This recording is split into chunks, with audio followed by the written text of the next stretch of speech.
Começo por dar as boas-vindas a todos os que estão nesta sessão a assistir a estas comunicações. Um bom dia para todos.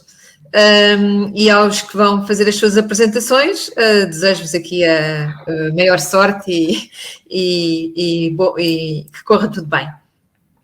Iremos começar então com o nosso primeiro palestrante, que é o Tomás Magalhães, e que nos vem falar da distribuição da triose eritreia, tendo como estudo de caso 2 pomares de limoeiros em Portugal. Eu penso que será em inglês, o título está em inglês. Tomás poderá fazer em inglês a apresentação ou em português, como desejar.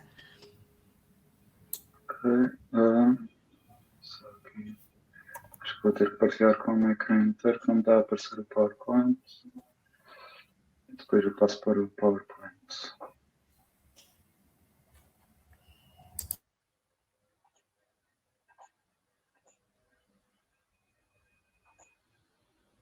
É possível ver o PowerPoint? Sim. Tem apresentação full screen? Sim. Ok. E o rato dá para ver? Dá. Okay. So, hello everyone. I'm Tomás Magalhães from the University of Algarve. And I'm going to present to you work done within the PHLB project, which is called Distribution of Triose erythrae, an HLB vector into lemon orchards in Portugal. So Triose erythrae, also called African citrus psyllid, puts its eggs on the new shoots. Then the nymph develops on the new leaf. We're developing its 5 insters, and while doing so, it creates these bumps, or also called guiles, which are very particular of this pest. And then from here, the adult emerges, which is active adult. There is some discussion still on the long fight capability. This insect is categorized as an A2 quarantine pest for Europe by EPO, the European Mediterranean Plant Protection Organization. And Triose erythrae is quite important because it's a functional vector of the disease HLB. There is another vector called the Euphorbia citri, but this one is not present in Europe. And HLB is Huanglongbing. It's a bacterial disease that basically clogs the phloem and therefore clogging the nutrient flow of the tree. This disease is categorized as an A1 quarantine pest by EPO also, and is not present in Europe. Huanglongbing has a high production impact, causing loss of yield quantity and fruit quality, as we have here the example in Florida, where since HLB was identified, citrus production fell by 74%. There is no viable cure, and the presence of the vector increases the risk of spread of the disease. And therefore, Triose erythrae control is of high importance. Triose erythrae in Europe was first detected in Madeira in 1994. The first detection in mainland Europe was in the northwest of the Iberian Peninsula. It's currently in the northern Spain area and in Portugal. In Portugal, it appeared in mainland Portugal, in Porto, and then it went south mainly through the coast because it prefers mid temperatures and high humidity. Why study the distribution of Triose erythrae in the orchard? Because the better you know the vector, the better you can deal with it. And also to understand the tendencies of these insects inside the orchard, and to check for a possible border effect, which has been talked about but not yet studied. I will present here now the 2 orchards we've been working with. Both of them are lemon orchards, citrus lemon. The cultivar is Eroica in both of them. The main difference is the type of management. The one is less sprayed, It has 2.5 hectares, and the other one is more sprayed with 4 hectares.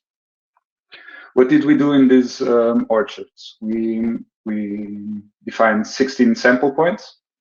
In each point, we did 2 types of samples. One from the symptoms, evaluated every 6 months, which represent more the nymphs and the damage of the pest. And in the same spot, we had yellow traps, which were traded weekly to understand where the adults were. To explain a bit more about the symptom methodology, in each of these 16 sample points, we checked 3 trees in this area. In each tree, we checked for 3 branches, and in each branch, we categorized the leaves from symptom intensity from A to F. So A would be without symptoms, and the intensity then goes up where F is more than 100 gals, those bumps I talked about earlier.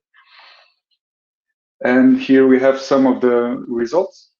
So from the symptoms evaluation in November, comparing the more sprayed orchard with the less sprayed orchard, we can see that in the less sprayed orchard, we have a higher number of leaves with symptoms and with higher intensity. Again, the A is the symptomless leaves. And in the more sprayed orchard, we have less number of symptoms and with the lower intensity. In the second evaluation in May 2021, the same trend was observed, even a bit more.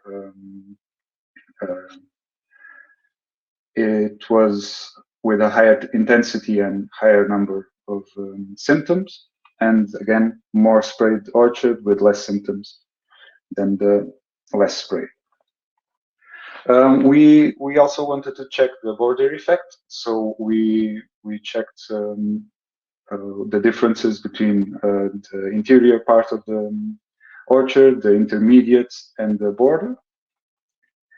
Comparing this, we can see when we have the data from both orchards in November, we can see that in the border there is a higher number of symptoms and higher intensity when compared with the interior, and the intermediate zone of the orchard also has an intermediate value. And this is true for both of the orchards. The same trend was seen in May of 2021, where the border has higher numbers of leaves with symptoms with higher intensity, and the interior has lower. For the yellow traps, we have preliminary results. We analyzed, we have 7 weeks analyzed from middle May to the beginning of July. In one of the orchards, the more sprayed one, there were no adults trapped in the 16 sample points. Here we can see the more sprayed orchard had no adults. And the less sprayed had a higher number in May, and then it started dwindling down, trending to 0, where in July we had no adults. Why this happened? We can think that it could be in the high temperature and low humidity of this time. We also saw some more Tamarix ethi, which is a parasitoid of of Trios erythrae. So it could be a mix of both factors. But within the data we have adults, we can see also that for the adults there is a trend on the border, higher number of adults in the border, and lower in the interior. Here the intermediate is more similar to the border, but we can see the next sample point, next sample week. The border has more than 4 times the adults than the interior, and a bit higher on the intermediate. Same here for in the beginning of June. And if we do a cumulative mean, we can see that there is a tendency for more adults in the border of the orchard, an intermediate value for the intermediate zone, and lower value in the interior. Tomás, faltam 2 minutos. Okay, yeah. So for the main results, we can see that the more sprayed orchards always show lower numbers, even 0 in the traps. So we could say that spray affects Trios erythrae, but we have to be careful because it could also have side effects on natural enemies. We can say that high temperature and low humidity could have affected Trios erythrae survival, mainly from the trap data. And we can see that there is a clear tendency for higher numbers in the borders of the orchards, in nymphs and in adults. The next steps will be getting more data on traps and symptom data and see if the trends maintain or evolve, if we continue to see the border effect, if we see other tendencies. And the in-field application of the results we already have would be an increased border monitorization and pest control if the border effect continues the trend. And the more data we have, we can improve the knowledge about the population dynamics in this area. We can understand when are the population peaks and lows. And I would like to thank the team in Universidade do Algarve that is working with Trios erythrae and HLB, to thank the projects that made this possible, Pre-HLB and Life for Citrus, to thank the Congress for having me, and thank you for your attention. Obrigada, Tomás, e obrigada também por ter cumprido o tempo a tempo, nos 10 minutos que estavam atribuídos. Não tenho aqui ainda nenhuma questão na zona das questões, mas eu gostaria de perguntar ao Tomás, relativamente às duas intensidades de tratamento, de baixo e alto, não me recordo de ter definido, de ter concretizado, quantificado, o que é que entendia por baixo e alto.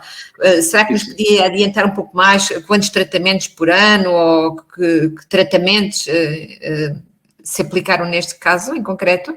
Exato. Os dados que tenho dos tratamentos são até abril de 2021 e no que era o less spray, o menos tratado, apenas fizeram tratamentos fungicidas e herbicidas, nenhum inseticida. Okay. No mais tratado fizeram por volta de 5 tratamentos de inseticida para para a traça do limoeiro, para diferentes pragas, que parece que também estão a afetar a triose. Ok. E uma segunda pergunta, eu continuo aqui sem mais intervenções, mas eu tenho uma outra questão. Relativamente ao parasitoide, o Tomás colocou como hipótese que houvesse ali um decréscimo das populações nas últimas observações devido à presença do parasitoide. O parasitoide já foi detectado? Vocês têm tentado acompanhar as taxas de parasitismo? O que é que sabem sobre isso? Nós, o que detectámos foi em campo, vendo várias ninfas com os sinais do parasitismo. Não estamos ainda com dados sobre a taxa de parasitismo, mas por observação no campo, quando fomos ver os sintomas, vimos várias ninfas parasitadas nesta altura de maio e poderá ser uma das causas porque parece-nos que não poderá ser só a temperatura e a umidade que causa aquela descida tão abrupta. Ok. Isso é bastante interessante, não é? Perceber que há aqui, claro. E é interessante estarem a acompanhar a evolução em tempo real desta medida de controle biológico. Muito bem, Tomás. Olha, eu não tenho aqui mais questões, não sei se os restantes que estão aqui presentes, os outros intervenientes querem dizer alguma coisa, Tomás. Caso contrário, então iríamos prosseguir. E vamos... Obrigada, Tomás, mais uma vez. E, portanto, eu agora vou deixar aqui espaço para o Hugo Gaspar. Bom dia, Hugo, que nos vai falar de Combining Multiple Sampling Methods to Study Pollinated Communities in Insect-Dependent Crops. Por isso, Hugo, quando puder, pode partilhar connosco a sua apresentação. Já estão a ver? Sim. Tem ecrã inteiro? Sim. Ok. Então vou começar. Bom dia a todos. Eu sou o Hugo Gaspar, sou investigador no Flower Lab da Universidade de Coimbra e vim apresentar aqui um trabalho metodológico, que é como já apresentaram o título, fala sobre combinar vários métodos para estudar a comunidade de insetos numa cultura que neste caso é o kiwi. Este trabalho está inserido num trabalho de uma tese que foi publicada o ano passado, a minha tese, o ano passado, em 2020, e é uma parte metodológica, como podem ver aqui, já saiu outro artigo que está neste momento em revisão, está englobado num projeto para inovar a produção do kiwi em Portugal. E nesse aspecto, esta vertente seria para estudar a comunidade de insetos dentro dos pomares de kiwi, que tem um papel essencial no que toca ao fornecimento de serviços de ecossistema através dos seus grupos funcionais, isto incluindo o controle biológico, o ciclo de nutrientes e a polinização, que é o principal serviço que nos interessa, mas quando olhamos, vemos aqui todos estes grupos que estão claramente identificados. E olhando aqui para os polinizadores, que são os mais interessantes do ponto de vista da cultura, porque a planta tem plantas masculinas e plantas femininas, e o kiwi é polinizado maioritariamente por insetos e tem um impacto direto na produtividade da cultura, existindo vários polinizadores envolvidos. Para o estudo dos insetos, então, existem várias metodologias que são referidas na literatura, entre elas estas três, que foi as que nós utilizamos, são as pen traps, basicamente utilizar aparatos para atrair visualmente os insetos, netting para capturar os insetos com a ajuda de uma rede, ou então observando a interação planta-polinizador. Sim, o objetivo e mais em concreto as hipóteses de trabalho que nós definimos nesta parte metodológica foi analisar e comprovar que os diferentes métodos têm diferentes níveis de abundância e de riqueza, entre estes três que apresentei, e que o netting será a melhor alternativa e o melhor complemento ao método de observação. Além destas hipóteses, nós ainda avaliámos algumas características da amostragem, que é mais uma informação complementar para futuros desenhos experimentais. Como é que fizemos isto? Selecionámos 22 pomares na região de produção em Portugal, isto é o norte de Portugal, a zona de litoral. Temos 22 pomares aqui espalhados na zona de produção e aplicámos então as três metodologias durante a época de floração que decorre entre maio e junho. As pen traps funcionaram num transeto em 3 pontos, cada um com 3 pratos, um de cada cor, divididos em 30 metros entre eles e 5 metros de bordadura. Foram colocados no meio de cada pomar e foram recolhidas durante 3 dias, amostragens a cada 24 horas. Depois o netting fizemos a captura junto à zona das flores, em 2 períodos de hora e meia, um matinal e outro à tarde, e fizemos em todo o pomar de forma aleatória. E também, por fim, a parte da observação, em que fizemos a observação dos insetos em locais onde haviam plantas masculinas e femininas, em pontos aleatórios, durante 2 minutos, cada um. Sim, conseguimos estudar os insetos que estão dentro do pomar com as pen traps, cobrimos todos os que estão a sobrevoar o pomar, depois os que estão mais junto às flores, através da captura com rede, e depois da observação, observando os que estão particularmente a interagir com a planta. As amostras que resultaram das pen traps e do netting foram processadas e, baseado na família, os insetos foram distribuídos nos diferentes grupos funcionais que eu falei inicialmente. Os polinizadores, que também foram abordados nas observações e foi o único grupo, foram divididos em grupos mais particulares que eu vou apresentar mais à frente.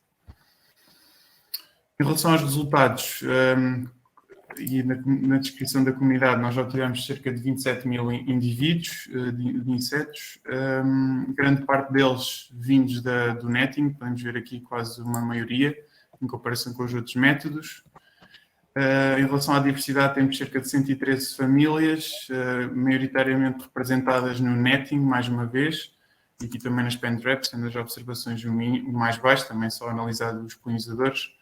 E ainda torna-se mais interessante quando analisamos o tempo da amostragem, porque vemos aqui que as pen traps têm um valor muito mais alto em relação aos outros, e mesmo assim não quer dizer que tenha a mesma diversidade e densidade e abundância.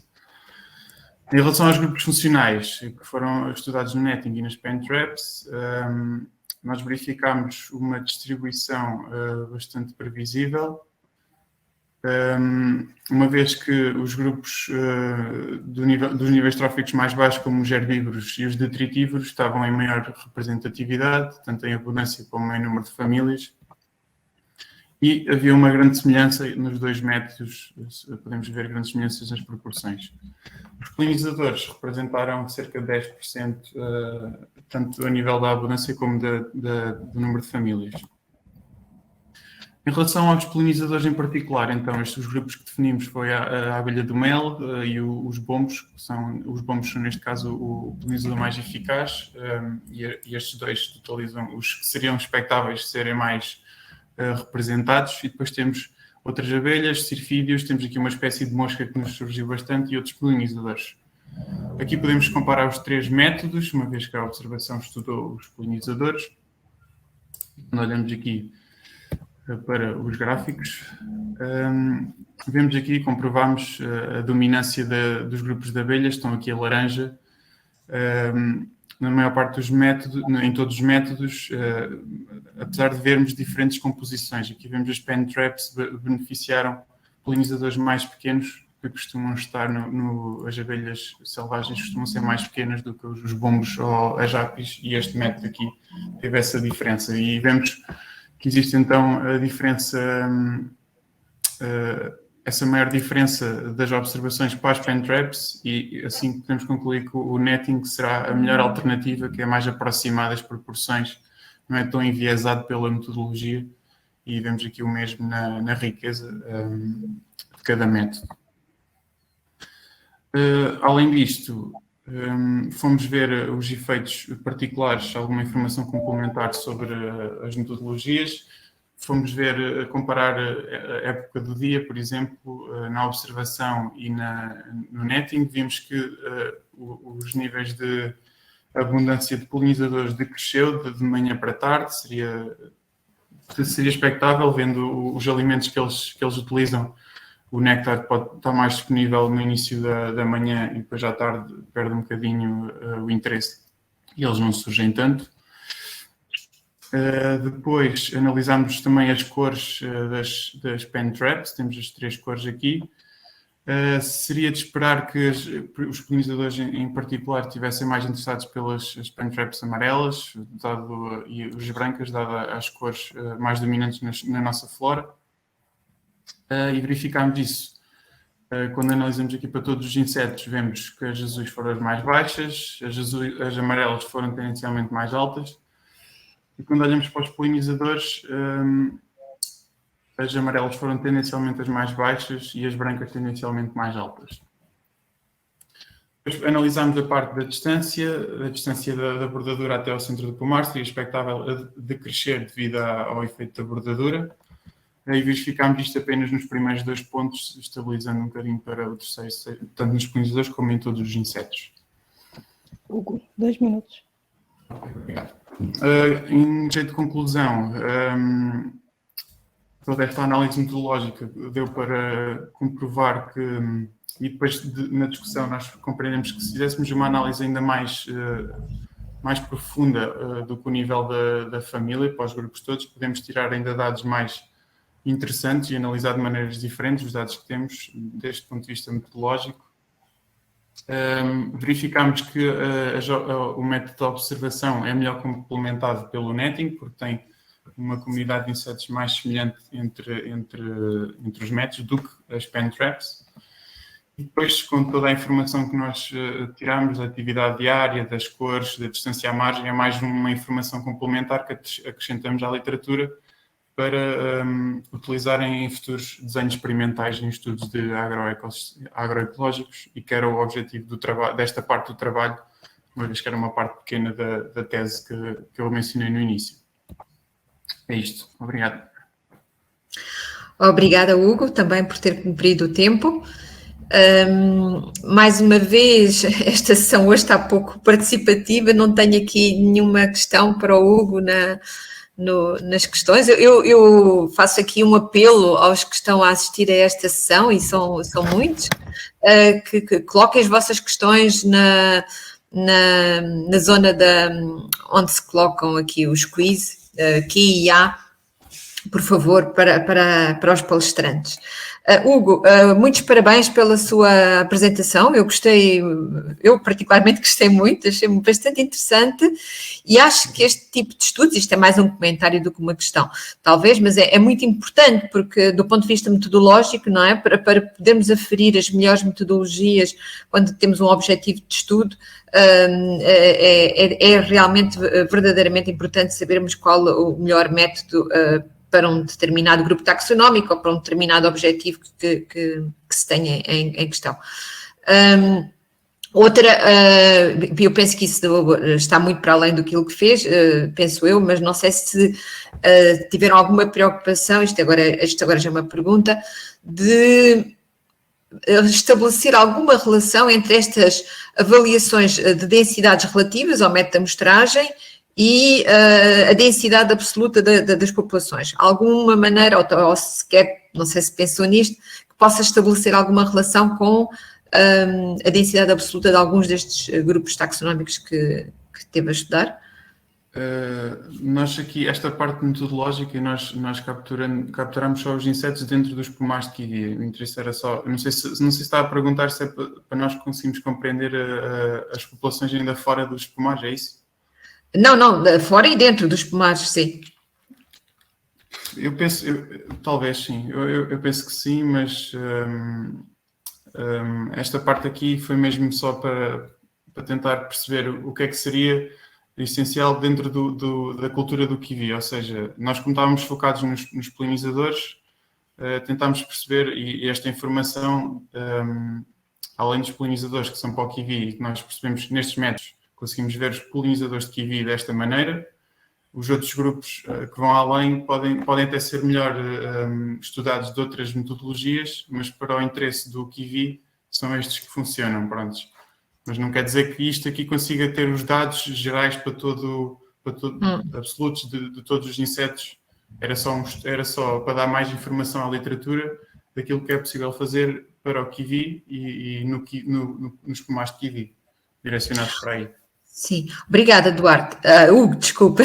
Tenho aqui uma pergunta no chat para si, e eu vou ler o que lá está escrito. O sampling time da pen trap é o tempo que a armadilha fica no terreno. Esta é uma pergunta, tem um ponto de interrogação. Confirma, Hugo. Sim. Aquele tempo que ali está, aquelas horas todas, era o somatório das horas todas das pen traps que tiveram, e aliás as outras horas também eram um somatório que nós aplicámos no campo. Sim, elas têm todas, as metodologias têm todas vantagens e desvantagens. As pen traps têm essa vantagem de poder estar muitas horas num local com pouco esforço e são pouco dispendiosas em comparação com ter recursos humanos a fazer as observações ou o netting.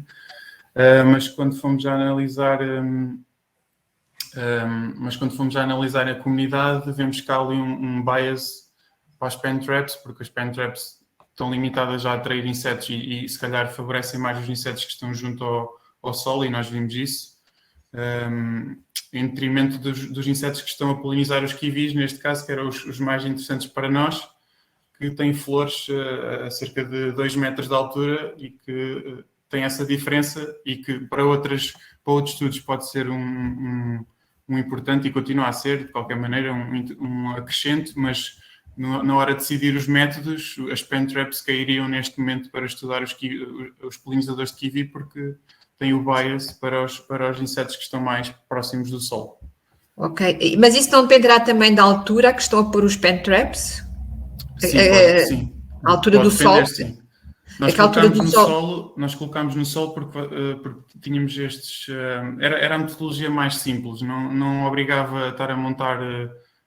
a ocupar um local, a ter que montar... Nós tentámos simplificar isto ao máximo. Estas pen traps foram feitas através de um projeto de ciência cidadã, em que colocámos os produtores a fazer esta recolha. Como vocês viram, eram 22 pomares ao mesmo tempo, com uma equipa do nosso tamanho, não conseguimos estar em todo lado ao mesmo tempo, e por isso tentámos simplificar ao máximo, e nesse caso ficou no chão, mas por acaso não nos surgiu elevar ainda mais as pen traps, elevar pelo menos até aos 2 metros é um bocadinho estranho. Nós na literatura costumamos encontrar à volta dos 50 centímetros, um metro. Um metro já é muito, mas 50 centímetros máximo, porque é acima da vegetação, mas até 2 metros acho que não vimos e não pensámos em aplicar essa parte assim. Pois, mas isso pode ser um fator relevante depois quando discutir os seus dados, obviamente, quando estiver a publicá-los. Bom, eu vou ter que avançar, eu peço desculpa, Hugo, continuaremos aqui a conversar, porque de facto é uma apresentação muito interessante e que levanta aqui muitas questões, mas temos que avançar com o nosso programa. E eu vou agora então pedir, introduzir o próximo palestrante, o próximo orador, que é o José Green, que nos vai falar do efeito da luz e da temperatura, e eu agora perdi aqui a minha folha Excel.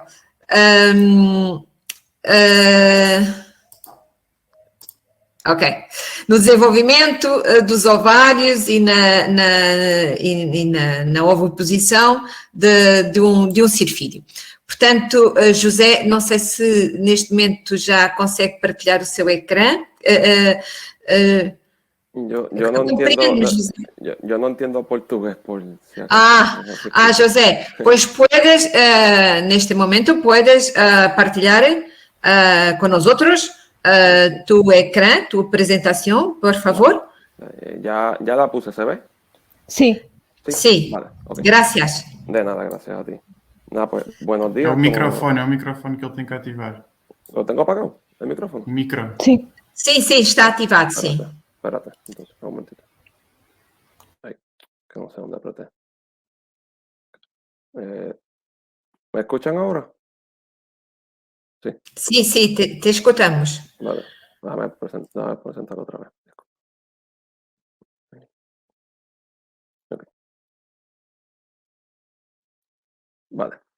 Bueno, pues buenos días, como dijeron. Vocês estão a ouvir? Eu não estou a ouvir. ¿Qué?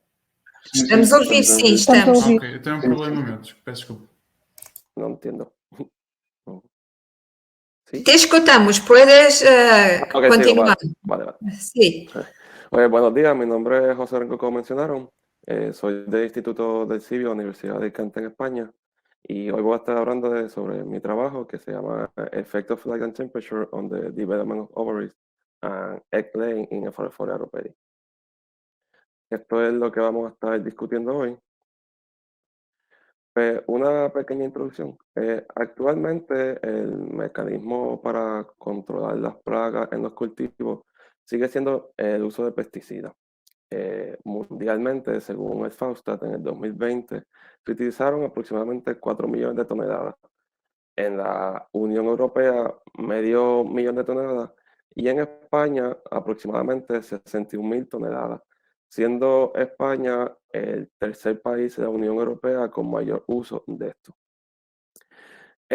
El uso de pesticidas trae como consecuencia que las plagas creen resistencia a esto, ya que muchos agricultores no siguen las instrucciones del tiempo de su uso y las concentraciones, provocando entonces que tengamos que usar nuevos pesticidas que son más fuertes, dando a entender que van a ser más peligrosos para nosotros y para el medio ambiente. Adicional, pues cuando se utilizan pesticidas no discriminan, ya que cuando se ponen, mata los insectos beneficiosos como los insectos plagas. Por eso, en los pasados años se ha tratado de implementar diferentes maneras para el control de estas plagas. Y en ellos podemos encontrar el control biológico. Y dentro del control biológico, pues, se está usando mucho los sífidos depredadores. La familia sífida tiene aproximadamente sobre 6.000 especies y 284 géneros.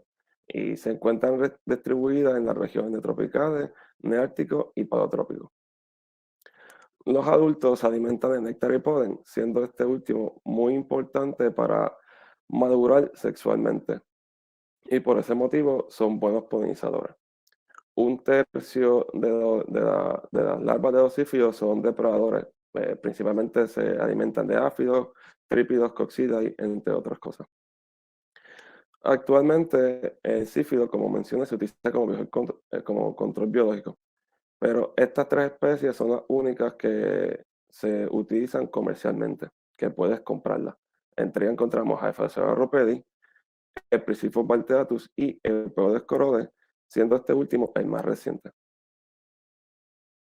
El objetivo de este trabajo fue adquirir más conocimiento sobre la biología reproductiva de este sífilo depredador Ephesonia ropedi bajo diferentes condiciones de luz y de temperatura. En materia de método, pues para determinar la fecundidad de por vida se utilizó un total de 150 hembras de Phaerophyllus para cada condición. Las condiciones las podemos ver aquí en esta tablita de la izquierda, que son la condición A, 14 de luz, 10 de oscuridad a 20 grados Celsius, la condición B, 12 de luz, 12 de oscuridad a 20 grados, la condición C, 14 de luz, 10 de oscuridad a 25 grados y la condición D, 12 de luz, 12 de oscuridad a 25 grados. Para cada condición se utilizaron 600 pupas. ¿Por qué 600 pupas?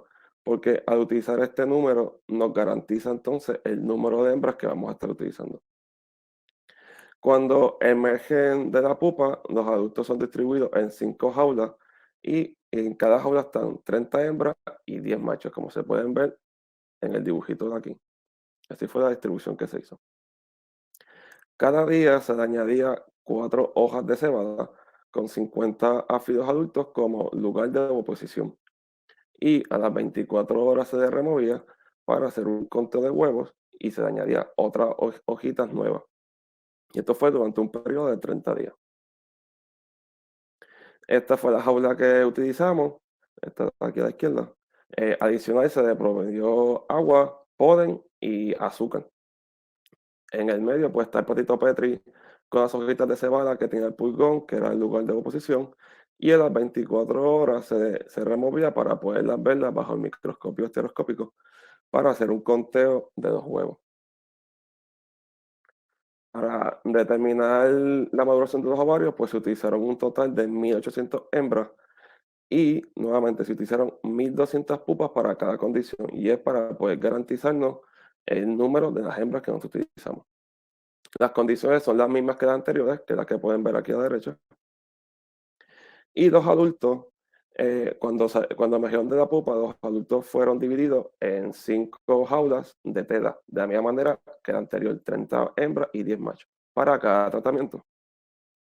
Los tratamientos se pueden ver aquí en esta tablita de izquierda, que son tratamiento 1, 4 hojas de cebada con pulgón siempre disponible, tratamiento 2, 4 hojas de cebada solamente 2 veces a la semana con pulgón y el tratamiento 3 sin ninguna hoja de cebada. Adicional, cada 3 días se diseccionaron 3 hembras por tratamiento siguiendo la metodología de Hilbert para así poder observar la maduración de los ovarios a pasar de los días. La metodología de Hilbert lo que dice es que se haga un corte por la cutícula lateral del abdomen y poquito a poquito con un alfiler se vaya siguiendo el corte para después con unas pinzas abrirlo como un libro. Y queda como la foto de la derecha que se puede ver los ovarios con los huevitos y las bolitas negras que son las espermatecas, que es donde almacena el esperma del macho. Pues los resultados de la fecundidad de por vida, la hembra se tarda una semana en madurar y la oposición empieza a la segunda semana. Las hembras de la condición C, que son los de la de 14 de luz, 10 de oscuridad a 25 grados, fueron las que más depositaron huevo a través de toda su vida. Como pueden ver en la tablita de la derecha, es la única que mostró diferencias significativas al compararlas con las otras condiciones. Al aumentar la temperatura, la longevidad de la hembra es afectada, siendo la condición A, que es la de 14 de luz, 10 de oscuridad a 20 grados, la de mayor duración, pero la condición D, que es la de 12 de luz y 12 de oscuridad a 25 grados, la de menor duración. En la tablita aquí a la derecha, pueden ver que la condición A y B, que son las que están a 20 grados, no tienen diferencias significativas entre ellas, pero al compararlas con las C y D, que son las que están a 25 grados, sí muestran diferencias significativas. Adicional, se calculó un porcentaje de eclosión, siendo la condición C la mayor con un 92 a 100% de eclosión y la condición D de un 80 a un 83%.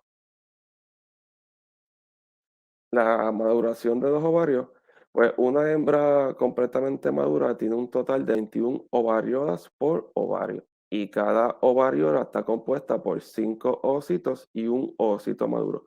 En la foto de aquí a la derecha pueden observar que los que tienen asteriscos son los ovocitos inmaduros y el que dice MO es un ovocito maduro. El tipo de ovariola que tiene Sphaerophora ropedi es un polidotrófico merióstico y la carga de huevos por ovario muestra diferencias significativas dependiendo en qué tratamiento fue expuesta la hembra. La tasa de producción de huevos es influenciado también por las condiciones y tratamiento que fue expuesto la hembra, pero no se encontró ningún signo de reabsorción en las hembras que se ha expuesto a diferentes condiciones y tratamientos. En la gráfica de arriba pueden ver que la carga de huevos por ovario durante 30 días, la mejor fue la C1, que es la de 14 de luz, 10 de oscuridad, 25 grados, teniendo siempre hojas de cebada disponibles, que llegaba casi a 20 huevos por ovarios. Mientras que la peor fue la B3, que fue 12 de luz, 12 de oscuridad a 20 grados, que esa no llegaba ni a 5 huevos por ovarios casi. En la gráfica de abajo, es sobre la tasa de huevo, de la producción de huevo durante el día de mayor oposición. Se puede ver nuevamente que la C1 fue la mejor, teniendo casi 2 huevos por ovariola. Y la D3, que es la que tenemos aquí, que es la de 12 de luz, 12 de oscuridad a 25 grados, fue la peor, no llegando ni a un huevo casi por ovariola. La conclusión, pues la temperatura afecta el desarrollo del sistema reproductivo, influenciando la puesta de huevo. La longevidad de la hembra es influenciada por la temperatura, ya que mientras más alta la temperatura, menos vive. La cantidad de luz no afecta el desarrollo del sistema reproductivo ni la puesta de huevo. La presencia de un estímulo de oposición, que en este caso fueron las hojas de cebada, sí influyen en la carga de huevo y en la tasa de producción de las ovariolas. Y pues al conocer el sistema reproductivo de Sphaerophora ropedi, podemos desarrollar mejores maneras para poderlas reproducirlas en laboratorio para poder utilizarlas como control biológico de la peste de la plaga del áfido. Estas fueron las referencias que mencioné aquí. Quiero agradecer a Bionostrum por haberme dado 2 especímenes de Sphaerophora ropedi para este experimento. Y pues, preguntas, dudas. Aquí pueden contactarme si quieren enviar alguna pregunta por internet o lo que sea. Gracias. Gracias. Muchas gracias, José, por tu presentación. Me disculpa por mi castellano, que es un portuñol, No te pero es interesante, estes estudos son importantes, conocer la biología de las especies porque la podemos conservar. ¿Ves tú alguna relación de tus dados, de la información que tú recogiste sobre esta especie y los efectos posibles de los cambios climáticos nestas especies de este grupo? Pues sí, porque nosotros habíamos tratado al principio poner más temperatura, 28 y 30 grados, y cuando se ponían esas temperaturas, el insecto se moría a la semana. Sabe que a temperaturas muy altas no sobrevive, por lo menos en el laboratorio. Que pues con el incremento en temperatura actual que está pasando el calentamiento global, pues sí se puede ver que en un futuro va a afectar mucho a este insecto. Sí, penso que esse são estudos importantes para lo comprendermos qual será o impacto em cada espécie em particular e depois nas suas interações, porque são predadores e isso vai influenciar as comunidades, pues, por lo cierto. Muchas gracias. Eu não tenho nenhuma outra questão, não há questões colocadas aqui. Não sei se os presentes querem colocar alguma questão ao José. Eu tinha uma questão, mas a Manuela coincidiu com a sua, então, pronto. Sim, pronto. Então José, não há mais questões para ti. Muitas graças. Pues lo proseguimos agora. Gracias. Gracias. O nosso próxima intervenção, pues intentarei falar em castelhano, será de Julia López Mercadal. Espero que lo tenha dito bem, que nos vai falar the prevalence of Shilolla fastidiosa in vectors collected in olive, almond and vine crops in the Balearic Islands. Julia, ¿puedes partilhar tu ecrã conosco, nosotros y empezar? Vale.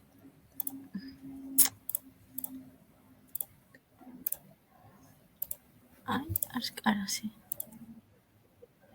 Sí, sí. Sí, lo podéis ver. Vale. ¿Sí? ¿Sí? Vale. Okay, and I will do my presentation in English, if it's okay. It's okay, Julia. It's okay. You listen to me? Okay, so Chilella fastidiosa is a proteobacteria that invades the Chilean vessels of the plants, provoking the block of the vessels. And it causes several diseases in plants, such as the Pierce disease in vineyard, the leaf scorch in almond, and the quick olive decline in olive trees. But the symptoms of these diseases are not always visible, because a lot of plants that are infected for this bacteria remain symptomless of the disease. So it's kind of difficult to know if the bacteria is present or not. It was detected for the first time in the Balearic Islands in 2016, concretely in Mallorca. And we already know that the transmission is made because of the insects that feed in the xylem vessels.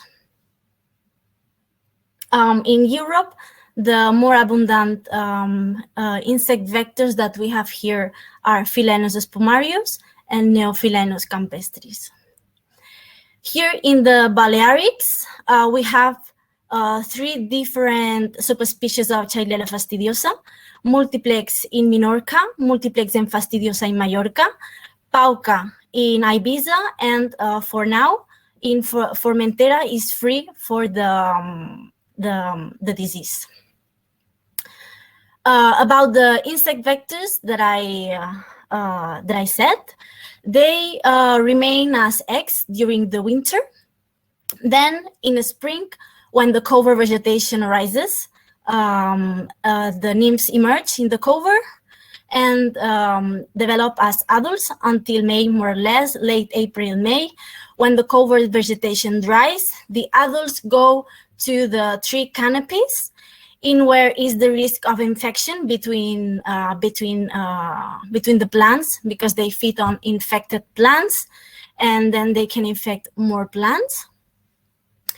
After the spring, during the autumn, the adults go again to the cover vegetation for mating and lay the eggs, and then they die, because this is an univoltine species. So our objective was to assess the Chilella prevalence in the vectors that we have here in the Balearic Islands. So we sampled in Minorca, Mallorca, Ibiza, and Formentera with the SWAP net, in the crops of olive, vineyard, and almond during November 2017 until December 2020. In Majorca Islands, we were able to sample every 2 weeks since 2018. But in Minorca, Ibiza, and Formentera, we only sampled twice a year. So the vectors that we collected were brought to the laboratory, were identified, sexed, and then the head was dissected and eggs were removed for the qPCR analysis to see if these insects were infected or not. It is important to say that sometimes it is not possible to know if the insects are really infected or not, and sometimes we have doubtful results. Here we can see the general results that we found in the Balearics. The 23% of all the insects analyzed were positive for the bacteria. The 23.7% of Philaenus spumarius were positive, and the 21.3% of Neophilaenus campestris were positive. Regarding the crops that we sampled, the crop that had a higher infection of insects positive was the in almond crops with a 25.7%, followed by vineyard with a 21% of positive insects, and with a lower infection of insects infected was in olive trees with an 8.2% of positive. So again, it is very important if you can see the doubtful or undetermined results of insects that we were not capable to see if these insects were positive or not. But surely these percentages of insects were positive. So we have to take into account to assess the infection risk for these plantations. So if we look at the prevalences among the species, in Minorca, the highest prevalences were in Philaenus spumarius with a 27.3% of infection. And then in Majorca and in Ibiza, the higher prevalences were in Neophilaenus campestris. And finally, in Formentera, there were no positive insects, but there were undetermined insects. Finally, if we look at the percentages of infection between the crops studied, in Minorca, the highest prevalence was in olive tree in Philaenus spumarius. In Majorca, the highest was in almond trees in Neophilaenus campestris. And in Ibiza, it was again in olive trees in N. campestris. So our conclusions were that both Philaenus spumarius and Neophilaenus campestris were positive for Chilera fastidiosa in the Balearics, in exception of Formentera. In general, Philaenus spumarius showed a higher prevalences of the bacteria than Neophilaenus campestris, but the differences were not very high. And that almond crops, we observed the highest prevalences, followed by vineyard and olive. So I want to acknowledge the European Food Safety Authority that gave us a procurement in where we were able to study this, and my lab mates from the Applied Zoology and Animal Conservation Research Group. And finally, here you have my email address and my Twitter and Facebook address of our group research. You can follow us and give us any question. Thank you very much.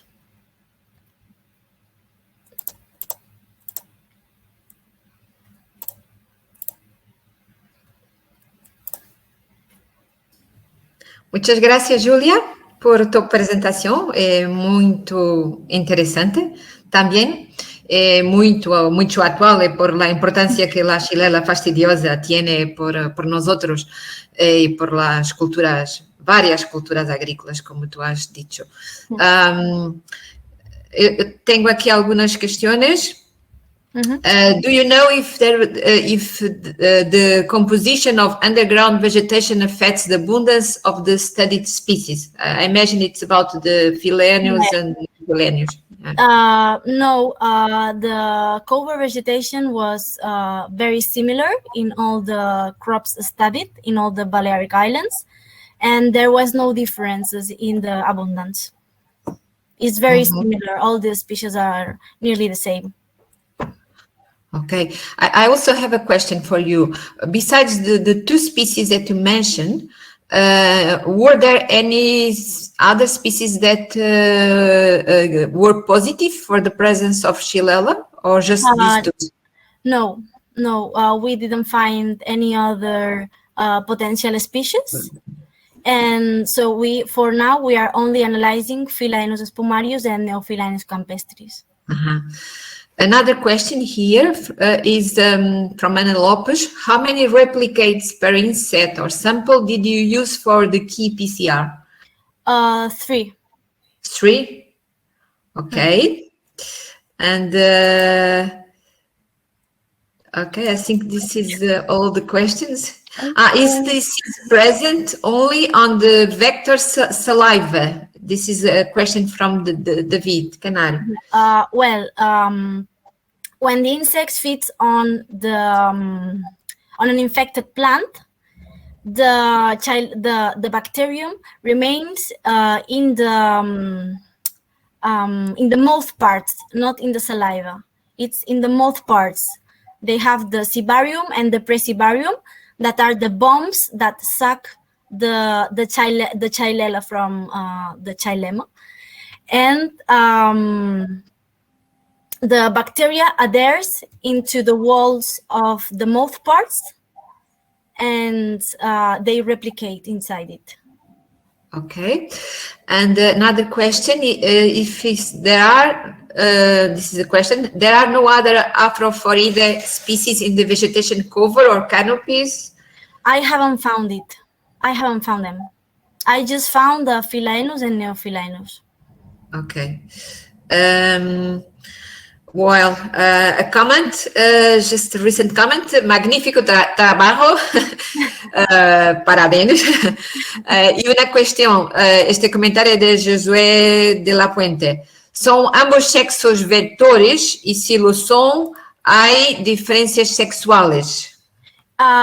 Yes, both sexes are vectors for the bacteria, and it is not depending on the sex, because it's for the feeding act, and we have analyzed the percentage of infection per sex, and there is no difference.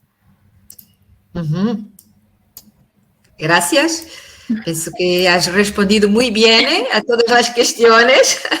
Creio que há mais uma, desculpe, Elizabeth Figueiredo, que não sei se consegue ver. Eu não estou a ver. If we have Philaenus tessellatus. Sim. But no. Está no chat, é que eu estou a ver as questões. Yes, okay. I can see the chat. So no, I haven't found Philaenus tessellatus for now. Ok. Penso que está tudo. Não tenho nenhuma questão mais. Pois, muitas graças e parabéns por tu apresentação. E nós outros iremos prosseguir. E agora, o próximo orador, David Lopes, que nos irá falar de um projeto de criação de sistemas de alerta fitossanitária nos Açores, chamado Curentagri. David já está a partilhar connosco. Pode começar, David, quando estiver pronto.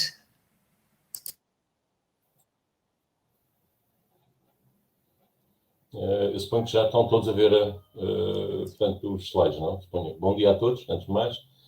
Portanto, o projeto, no fundo, o que vos vou apresentar é um projeto que está em desenvolvimento, é um projeto Guarentagri e uma parte do trabalho já foi ontem apresentada pela colega Elisa Tarantino, que tem a ver com a testagem de atrativos para o orgulho da bananeira. No entanto, o projeto, como vão ver, é um bocadinho mais regular que isso e tem um conjunto de ações, entre as quais esta criação do sistema de alerta para a agricultura. Não é? Este projeto, portanto, é financiado pelo programa Interreg, MAC, o eixo Investigação e Inovação, e foi apresentado na segunda convocatória. Em termos de regiões e países envolvidos, portanto, para além dos Açores, aparece a Madeira, as Canárias, Cabo Verde e Senegal. Este tipo de projetos de cooperação interregional normalmente envolvem, portanto, as ilhas da Macaronésia, portanto, e também, normalmente, os parceiros de Cabo Verde e Senegal.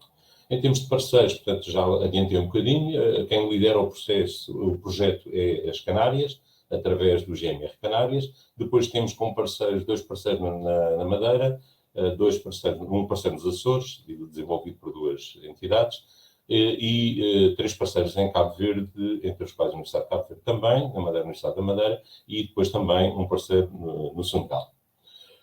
O objetivo do projeto praticamente tem a ver com a identificação de pragas de quarentena, que sejam elas reguladas ou não, e a terem atenção, portanto, toda a importação de vegetais que faz e o que isso poderá trazer em termos de introdução de novas pragas e que medidas são necessárias para proteger as culturas da introdução dessas novas pragas e, portanto, da sua limitação. Os objetivos específicos têm a ver, num primeiro ponto, com a realização de análise de riscos para essas pragas, sejam as que já existem, sejam as que nós temos, e, por exemplo, no caso dos carvalhos japoneses, não existe na Europa, agora sim em Itália, pela introdução recente, portanto, há cerca de 1 ano em Itália. O desenvolvimento de métodos de detecção precoce, nos quais se insere, portanto, o teor desta comunicação, e depois a parte de formação, sensibilização e informação dos agentes atuantes. Não é?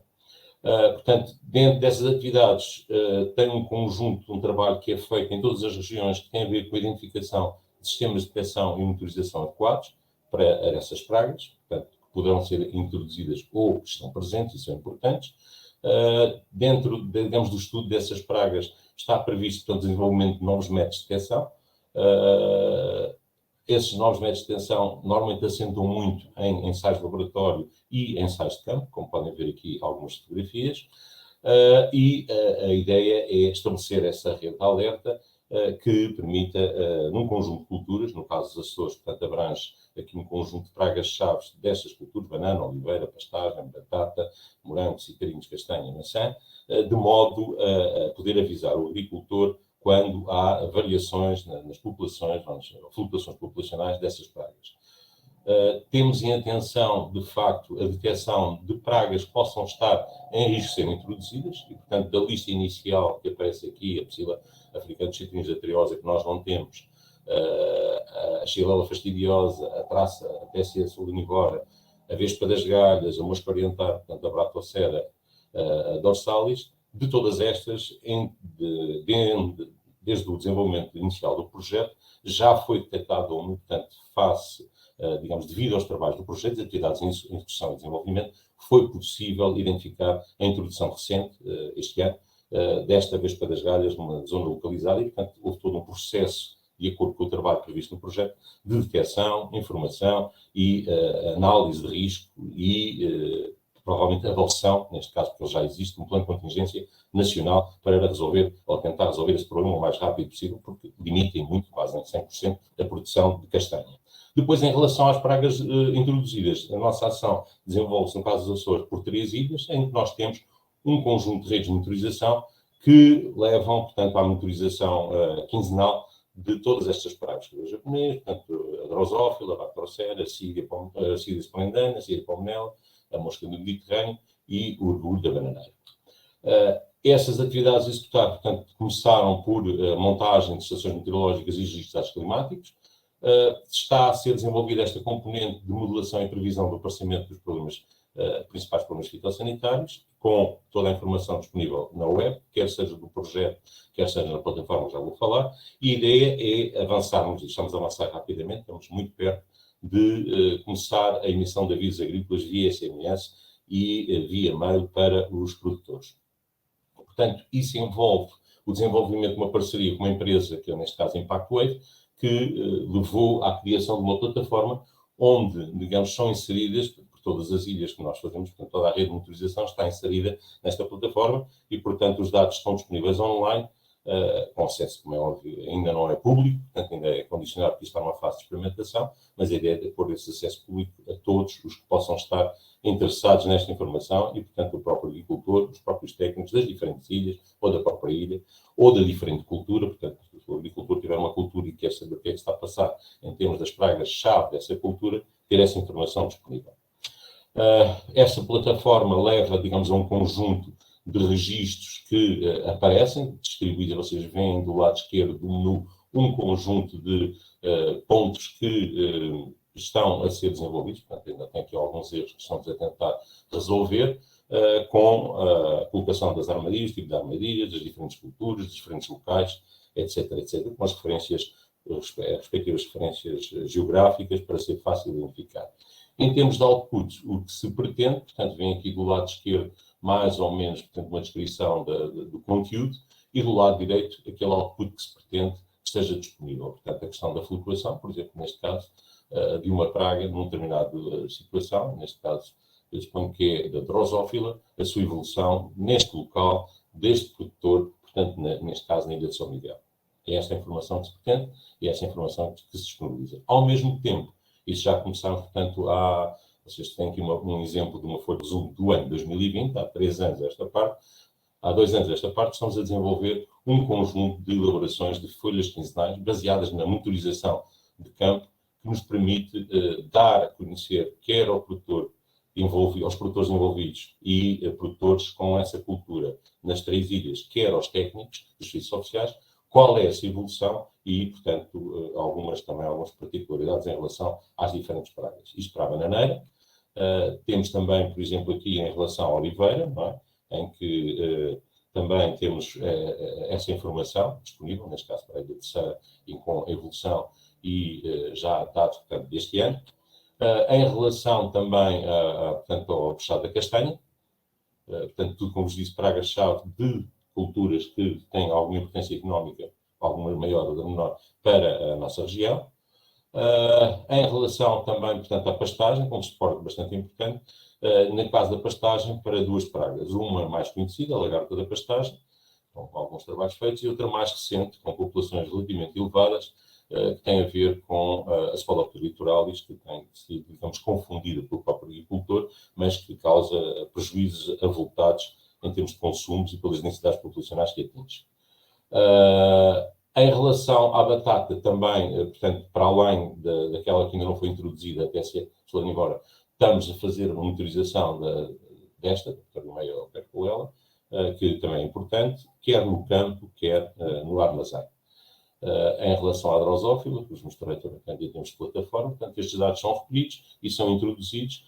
O passo seguinte está praticamente pronto, já estamos, digamos, numa fase experimental, é emitir automaticamente estas folhas e, através, digamos, do SMS, poder informar, ou, digamos, o agricultor receber, e os técnicos, não é? Dizer uma pequena mensagem, dizer o que é que está a passar no seu pomar em relação a um determinado conjunto de pragas-chave que ele pretende, portanto, monitorizar e assim facilitar quer o timing de intervenção, portanto, a tomada de decisão da parte dele, reduzindo drasticamente, suponho eu, que vai acontecer isso, o número de intervenções e, portanto, tendo informação online e on time para fazer essa tomada de decisão, para ter essa tomada de decisão bastante importante.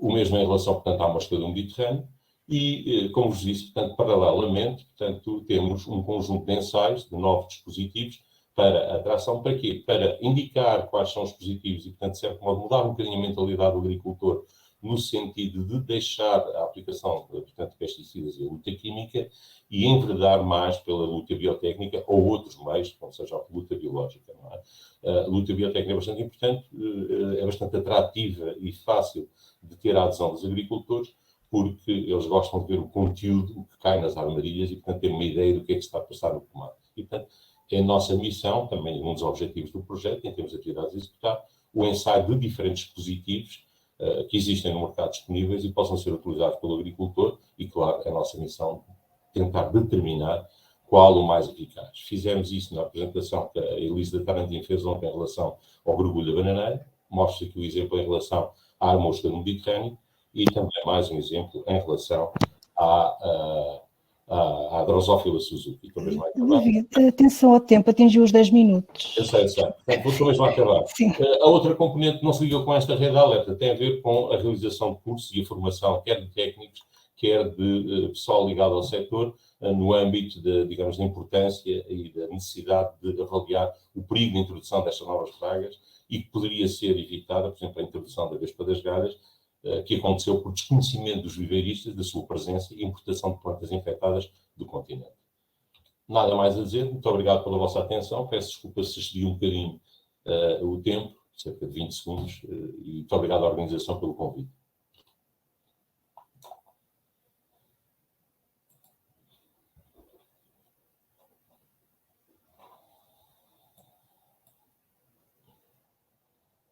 Eu não estou a ouvir.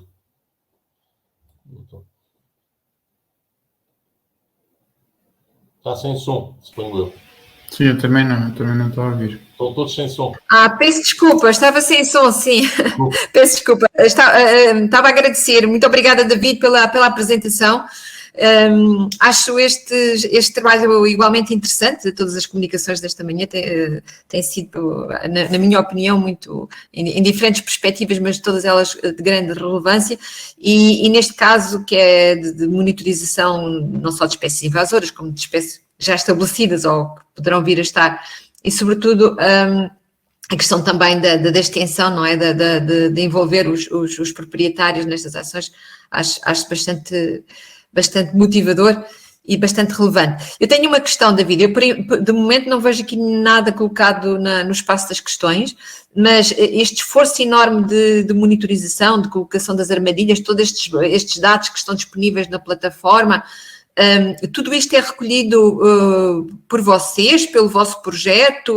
Tem aqui alguma relação com os organismos administrativos? São os proprietários que ajudam na monitorização? Como é que, do ponto de vista logístico, isto depois é implementado? Porque isto é um esforço enorme. É uma interrogação minha.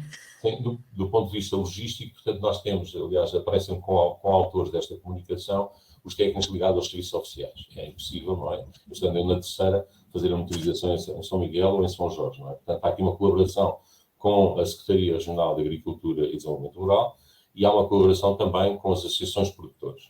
E há algumas também colaborações interessantes, com alguns laços até já de amizade, com os próprios produtores, em que os levam em algumas situações em que, por exemplo, em relação ao grugulho, nós chegamos ao pomar e eles já têm praticamente o resultado para nos dar. Não, já tive. Ou, por exemplo, em relação às tribos, também acontece isso. Nós já tivemos a ver as placas, temos uma evolução, as populações estão a aumentar agora e eu vou fazer um tratamento com isto, o que é que acham? Não sei o quê. E, portanto, há aqui uma mudança de filosofia que é o que se pretende. Em vez de haver a aplicação dura e pura, porque olham para o lado e o vizinho já aplicou, não. Eles vão fazer uma intervenção conscientes daquilo que estão a fazer e conscientes que estão a fazê-lo num timing perfeito para diminuir as populações. E utilizando, às vezes nem fazendo essa intervenção química, utilizando armadilhas de atração, por exemplo, em relação ao grugulho, e deixando de fazer qualquer tipo de tratamento. Portanto, isso é, digamos, uma vantagem em termos de impacto ambiental ótima e de uma mudança de mentalidade que a gente quer operar com o próprio, que é um objetivo do próprio projeto. Não sei se respondi, mas é isso. Sim, muito bem, David. E de facto é enorme em termos de um dispêndio enorme de meios para fazer toda esta monitorização, mas, portanto, ganha-se no sentido de poder, digamos, haver aqui uma tomada de decisão consciente da parte do agricultor. Eu peço desculpa aos nossos colegas espanhóis. I can say it in English. Manuel is asking me all this effort, how can I do it with all the traps around the different locations? Is with a cooperation with the agriculture services and the Farmers Association that permits it. If not, it was impossible. And the idea is to influence the farmer to use another methods behind the application of pesticides. Using the alternative methods could be traps and could be biological control means. That's the idea of the whole project. Thank you, David, for the translation also to English. There is one question here. This is a particular one. David Canario is asking, is saying that he has verified in the Ilha do Pico the presence of traps this summer, and he asks if it was for termites. Sim, I don't know if you... Sim. Isto é mais com o Paulo Borges, e, portanto, mas também pertence à equipa de investigação, na componente das térmitas. De facto, existe. Nós temos um problema com térmitas de madeira seca e, provavelmente, essas armadilhas estariam a detectar o enxameamento, portanto, a saída dos adultos para formar novas colónias. Portanto, temos em várias ilhas, mas quer dizer, pelo menos aqui na terceira fazem isso, e eu acho que o trabalho decorre em colaboração com a Direção-Geral do Ambiente. Eu suponho que também é feito nas outras ilhas e provavelmente é por causa disso, sim, que ele encontrou as armadilhas. Para se detectar quando é que essa saída acontece e para se evitar, portanto, de certo modo, essa fundação de novas colónias. Obrigada, David. Como estamos um bocadinho atrasados já, eu vou então dar, e não tenho mais questões para o David, eu agradeço mais uma vez a apresentação e as respostas e pelo trabalho que tem estado a desenvolver nos Açores, muito, muito relevante, de grande importância. Vamos então prosseguir, eu penso que com a nossa última oradora, Ana Lopes, que já está aqui a adiantar-se na sua apresentação, e muito bem, que nos irá falar de patógenos detectados em colónias de Apis mellifera. Ana, pode iniciar. Antes de mais, bom dia a todos. O meu nome é Ana Rita e estou aqui a falar um bocadinho sobre os patógenos detectados nas colónias de Apis mellifera nos Açores. Como sabem, ao longo dos anos, a diminuição da população das abelhas melíferas e de outros insetos tem vindo a diminuir por vários fatores, como poluição, perda de habitats, os pesticidas, alterações climáticas, entre outros, e nomeadamente as doenças. No que diz respeito à Apis mellifera, um dos principais causadores, a varroa destructor, um ácaro, que inicialmente teve origem na espécie nativa asiática, na Apis cerana, e que passou a infectar também a Apis mellifera. E desde aí está distribuído por todo o mundo. Outro parasita também bastante importante e com uma história muito semelhante, que é um fungo Mycosporidia, a Anosema ceranaica, aconteceu exatamente o mesmo, portanto passou da Apis cerana a infectar também a Apis mellifera. Fazendo esta pequena introdução, e com estes parasitas vêm outros parasitas, nomeadamente intracelares obrigatórios, como por exemplo os vírus, que muitos deles são transmitidos por vetores, nomeadamente a varroa ou a anosema. E agora podem perguntar porquê estudar os patógenos nos Açores. Os Açores são um local único no mundo para os estudos epidemiológicos de doenças, uma vez que têm ilhas com uma distribuição heterogénea de doenças, nomeadamente ilhas com e sem varroa. A primeira detecção de varroa ocorreu no Pico, em 2000, de seguida detectou-se em Flores, em 2001, e por último no Faial, em 2008. Isto assim leva-nos ao objetivo deste trabalho, que é estudar então prevalência e níveis de infecção dos fungos, Anosema apis e Anosema ceranae, estudar a prevalência e cargas virais de 7 dos vírus mais comuns, nomeadamente o vírus da Rialeira Negra, o vírus das asas deformadas, o vírus de Lactocinae, o vírus de paralisia crónica, o vírus da criação ensacada e o complexo de 3 vírus de uma mesma família, e o mais recente isolado, o tradução difícil, portanto vou dizer em inglês BMLV. Com isto, leva-nos então ao último objetivo, que é tentar perceber se existem diferenças, tanto a nível de prevalências como cargas virais, entre as ilhas com e sem varroa. De forma muito rápida, foram mostradas então 495 colónias, num total de 177 apiários que estão representados com os pontos roxos no mapa. Para a análise molecular foram selecionadas 30 abelhas por colónia, foi feita a extração de RNA para a detecção de vírus e de DNA para a detecção do Anosema, e foi aplicada uma técnica de PCR em tempo real, agora muito comum, tendo em conta a época pandémica em que estamos ainda a ultrapassar. Portanto, a técnica é muito semelhante. Passando agora para os resultados, a parte mais interessante, começando pelos fungos. Como eu disse no início, este fungo é um fungo microsporídeo, formador de esporos. Este aloja-se no intestino médio da abelha, impedindo a sua correta nutrição e enfraquecendo-a, levando à morte. Ao contrário da Nosema ceranae, a Nosema apis é de fácil diagnóstico. Como podem ver aqui nesta imagem, aparece um género de uma diarreia à entrada da colmeia. A Nosema ceranae não tem qualquer sintomatologia associada. Nos Açores, apenas encontramos então Nosema ceranae em 6 das 8 ilhas analisadas, ou seja, apenas Faial e Flores não foram detectados no Nosema ceranae. A Nosema apis não foi detectada de todo.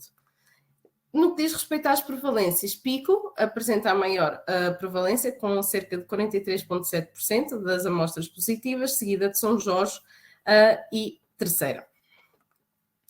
No que diz respeito ao nível de infecção, como podem ver no gráfico, é bastante heterogéneo, sendo que São Jorge o nível de infecção é bastante diferente entre as ilhas, sendo São Jorge a ilha com um nível de infecção mais elevado, e sendo que é bastante diferente entre Pico e Terceira, portanto, estatisticamente significativo esta diferença. Passando aos vírus, começando pelo vírus da Rialeira Negra, tem este nome porque confere às paredes dos alvéolos reais uma cor negra quando as pupas estão infectadas. Este vírus foi detectado em todas as ilhas, com prevalência bastante elevada. Como podem ver na tabela, a ilha de Faial, a Graciosa e Pico Terceira, todas as colónias analisadas são positivas para este vírus. No entanto, não se encontrou nenhuma relação entre a existência deste vírus e de varroa. Quanto às cargas virais, existem diferenças significativas entre as ilhas, como podem ver no gráfico, sendo São Miguel a ilha com uma carga viral mais baixa, e as diferenças ocorrem fundamentalmente entre São Miguel, Pico e Faial, São Miguel, Terceira e Santa Maria. Quando comparando as cargas virais entre as ilhas com e sem varroa, não se detectou nenhuma diferença significativa. Passando para o vírus do Lago Sinai, como o próprio nome indica, foi um vírus isolado em 2009 no Lago de Sinai, em Dakota, nos Estados Unidos. Como podem ver também, semelhante ao vírus anterior, também existe em todas as ilhas, mas com as prevalências ligeiramente mais baixas, sendo que apenas Graciosa e Pico rondam os 90%. Não tem sintomatologia e também não encontramos nenhuma relação entre a presença deste vírus e da varroa. Quanto às cargas virais, estas são bastante heterogéneas e são muito diferentes entre ilhas, sendo São Jorge e Flores com as cargas virais mais baixas e, ao contrário do que se passou com outro vírus, neste encontra-se as cargas virais são significativamente diferentes entre as ilhas com varroa e as ilhas sem varroa. Sendo que as ilhas com varroa, como podem ver aqui, à exceção de Flores, que é um outlier, que tem a carga viral mais elevada do que as restantes ilhas. Outra observação é que, embora o vírus da Rialeira Negra tenham prevalências mais elevadas, como podem ver neste gráfico, as cargas virais são mais baixas. Portanto, o vírus do Lago Sinai tem cargas virais mais elevadas, na generalidade. Passando então para outros dois vírus, o vírus da criação ensacada foi o primeiro vírus isolado na abelha em 1964 e, como o próprio nome indica, está mais ligado à criação e tem este aspecto. Portanto, a criação, a larva encontra-se dentro de um saco que é preenchido por um líquido amarelado e acaba por morrer. No entanto, as abelhas adultas também são portadoras deste vírus. Nos Açores, apenas nós encontramos este vírus em 2 das ilhas, portanto, 2 das ilhas com varroa, no Faial e nas Flores, sendo que Faial com cerca de 52,5% das colónias positivas. Sendo assim, neste encontramos sim uma relação estatisticamente significativa entre a presença deste vírus e a varroa.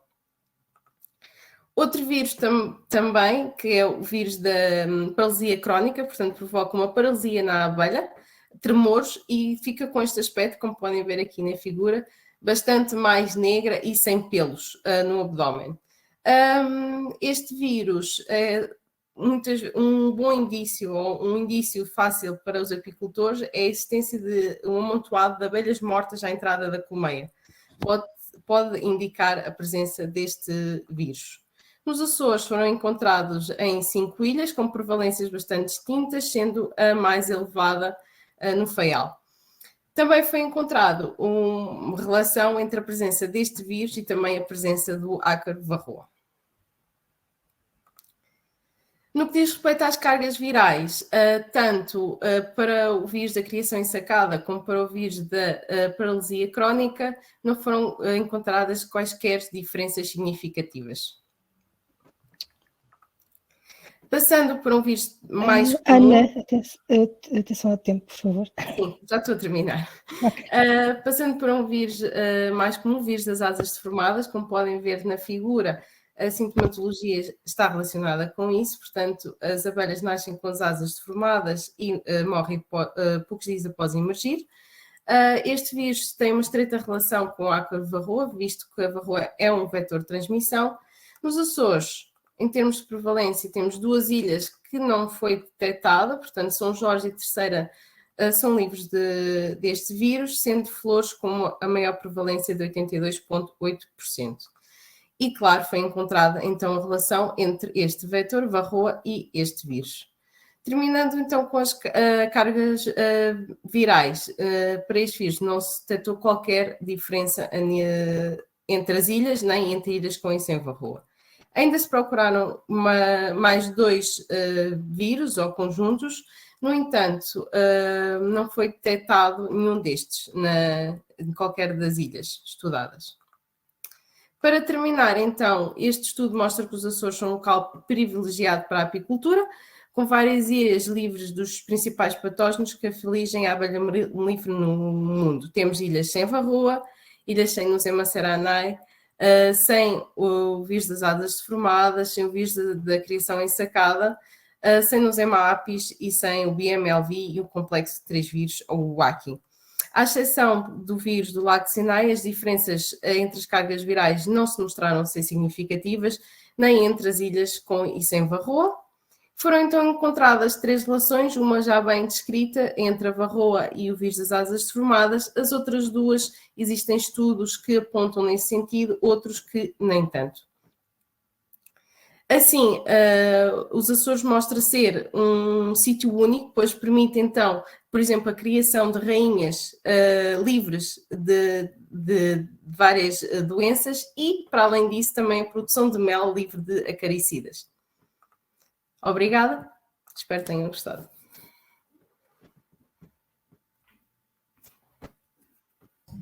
Obrigada, Ana, pela sua apresentação. Obrigada.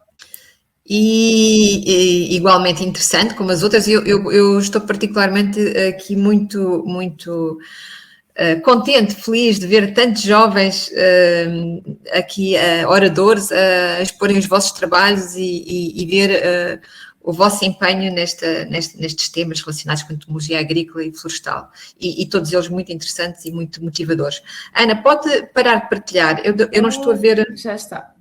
Já está, ok. É que eu não estava a ver aqui o ecrã com as vossas faces. Eu vou ver então aqui as questões que foram colocadas para a Ana. Por enquanto não tenho aqui nenhuma em particular. Eu estava aqui, não é um tema que, esta parte dos vírus das abelhas não é um tema que eu domino muito em particular para fazer aqui muitas questões, mas vejo que há aqui um conjunto vasto de viroses que não estão associadas à varroa, não é, Ana? Portanto, não é a varroa o vetor destas viroses. E a minha questão é, estes vírus são... qual é a relação que conhece destes viroses com a apis mellifera noutras regiões e, portanto, a sua incidência? Portanto, este estudo está baseado nos Açores, eu sei, mas há de ter feito uma revisão a nível mais geral. Isto que encontraram nos Açores é o normal ou como é que se justifica isto? Sim. É assim, alguns dos vírus estão mundialmente distribuídos, portanto, com prevalências bastante elevadas, como, por exemplo, o vírus das asas deformadas. Tendo essa relação com a varroa, portanto, ainda é encontrado mais. Nos Açores, o facto de termos duas ilhas que não têm esse vetor e que não têm o vírus, portanto, é totalmente diferente. A nível mundial, estes 7 que eu falei são os mais comuns, existem muitos mais, existem cerca de 50 vírus isolados na Apis mellifera, no entanto, estes são os mais comuns e os que têm sintomatologia em que os apicultores podem detectar ou tentar controlar também, isso é outra forma, os vetores associados, porque os vírus não têm tratamento, portanto temos que abordá-los de outra forma. Mas estão mundialmente distribuídos, não é um problema. Sim, mas eu imagino que as abelhas também tenham mecanismos próprios de resistência, não é? Portanto, imunológicos, e portanto nem sempre seja o facto de estarem presentes, não quer dizer que existe uma doença propriamente prevalente associada à sua presença, não é? Sim, claro, tal como outros organismos, os vírus também evoluem e a abelha evolui com a presença destes vírus, e portanto tem o sistema imunitário também, para certos vírus, já está minimamente preparado e uma colónia consegue estar minimamente saudável com uma carga viral baixa, ou seja, tem o vírus, mas consegue lidar com ele. Há outros vírus mais piores, não é? E que as cargas virais são, por exemplo, um vírus das asas formadas ou o vírus da criação ensacada, que pode dizimar uma colónia facilmente. Eu tenho aqui uma pergunta para si, do David Lopes, se estes dados foram enviados aos serviços oficiais, e esta é uma pergunta, e depois uma outra, que não seria importante continuar este trabalho face às elevadas prevalências. Sim, este trabalho faz parte do meu doutoramento, portanto são os primeiros resultados a sair, sim, serão enviados, sim, para as entidades, e sim, isto terá continuidade, claro. Muitos parabéns, Ana, um trabalho muito interessante e boa sorte para o seu doutoramento, para a continuidade do seu doutoramento. Penso que já tem aqui muito material relevante, que certamente será publicada em breve. Eu não tenho mais nenhuma questão aqui colocada nas perguntas, nem para a Ana, nem para esta sessão em geral. Se alguém mais quiser colocar alguma questão, mais uma ainda poderia aceitar, se bem que já estamos também aqui no final da nossa sessão. Não há questões, então resta-me agradecer a todos os oradores desta manhã, dar os parabéns a todos vocês, muitos parabéns, encorajar aqui estes jovens, que eu estou muito contente de ver tantas carinhas jovens. Pues me desculpa, Júlia e José, por falar em português. Eu estou dando os parabéns a todos vocês e estou muito contente de ver tantos jueves, tantas caras bonitas, jovens aqui a hacer las presentaciones orales sobre los temas relativos a la entomología agrícola y florestal. Muchos parabéns, muchas gracias por vuestras presentaciones y vos dejo las mejores por a continuidade de los estudos. Pois terminamos aqui então. Helena, não sei se queres acrescentar alguma coisa, por favor. Não tenho nada a acrescentar, tá? Para mim podemos terminar, sim.